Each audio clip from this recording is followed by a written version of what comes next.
Hey, what is up, everybody? It's your boy John NBA back with another video. The playoffs are officially here.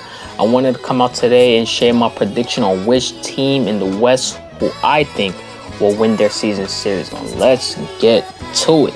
The Phoenix Suns versus the Los Angeles Lakers. This series, I think the Phoenix can take the Lakers to at least 6 games.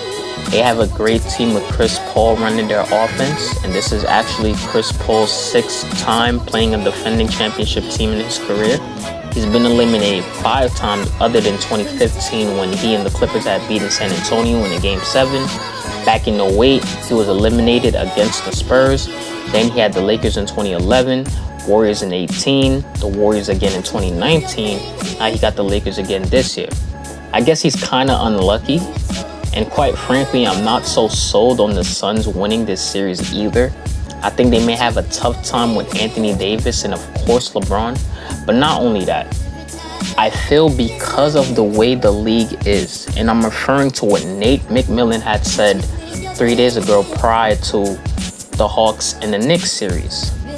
You know, he had said the league may want New York to win, and how a lot of things may not go the Hawks' way in their season series against the Knicks, which I'm kind of skeptical about because I don't necessarily agree with him. But I get where he's coming from.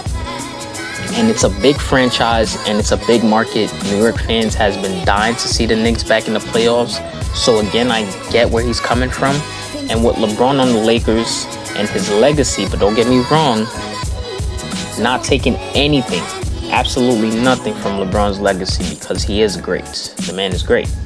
But because of the Lakers franchise and how big it is compared to the Phoenix Suns, I feel like the same way could happen with the Phoenix Suns and how a lot of things may not go their way, especially with Devin Booker being on the team. And I remember LeBron saying that Devin Booker is the most disrespected player in the league.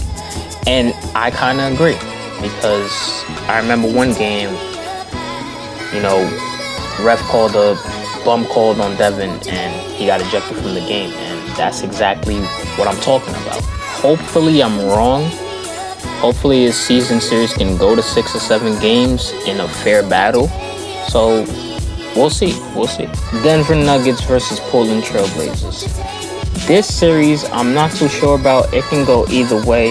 There'll be a lot of offense shown in this series, and the way Dame Dolla's been playing and Jokic as well, this series can potentially go down to the wire, possibly to 6 or 7 games. Now, I know that Denver doesn't have Jamal Murray because of a torn ACL, but the Nuggets are still a very solid team. And with the addition they have acquiring Aaron Gordon and Michael Porter Jr. playing the way he's been playing, I think they have an edge against Portland.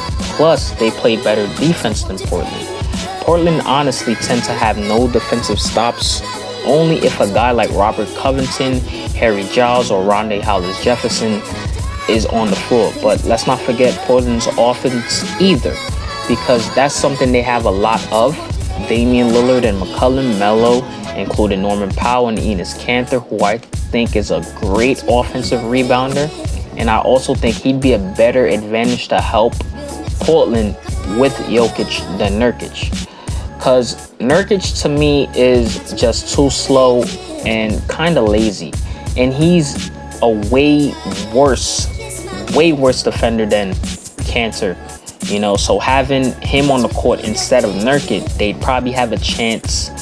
But I still have Denver in 6 or 7 games. I feel like their team is much more capable of advancing. Dallas Mavericks versus Los Angeles Clippers. My pick is the Los Angeles Clippers to win this series, but seeing last year how Clippers still had a tough time to beat the Dallas Mavericks says something about them. I feel like the Clippers were really lucky last year to advance in that series because Kristaps Porzingis had gotten hurt. I believe that if Kristaps Porzingis had not been out, the Clippers would have probably lost. It's just because of crucial mistakes, missing good looks, and allowing a guy like Luka, who everybody knew was going to get the ball, Kawhi, and y'all decide to switch. And for those of you, that are not familiar with what I'm talking about Game 4 when Luka made that shot to tie the series 2-2. Even though they still won that series, I feel like they were lucky enough to get over the hump in Game 5 and 6. And I know the Clippers have a new team now because of the additions they added, like Serge Ibaka, Luke Kennard, Nicholas Batum, DeMarcus Cousins, and of course, playoff Rondo. Not Rajon Rondo, playoff Rondo. And y'all know what I'm talking about. When this man is in the playoffs, he's definitely a different breed. And what he did for the Lakers last year, he played spectacular. And I expect to see the same thing this year. I believe he'll come through in this year's playoffs like he does every year. The Clippers still have a good defensive team, but I don't know if Serge Ibaka will play because he's been out because of back issues. If he doesn't play with him gone, the Clippers will have trouble guarding Porzingis. Porzingis can take you 30 feet out. He can shoot the three. He can put it on the floor. He can do a lot of things that I think Zubac can't defend. Because that's why you need Ibaka. With his shot blocking capable ability and his he's physical enough to guard someone like Porzingis. And as for the rest of the guys, I believe Kawhi will show up. Playoff P, I have no idea. Hopefully he doesn't fail on them this year, because last year, oh my God, he was just horrible. And I mean horrible. I mean shooting from the side of the backboard, going scoreless in certain games, shooting bricks almost every game. This, man, and it's just important for him to have big games, you know, coming into this season. And now that we're not in the bubble, you know, they're on their home floor. There's a question mark on him. I don't know how he's gonna play. And as for the Mavericks, they can take the Clippers to 6 games. They still have a good team. They're well coached. Luka is obviously a great player. He's gonna do his thing. I trust him enough.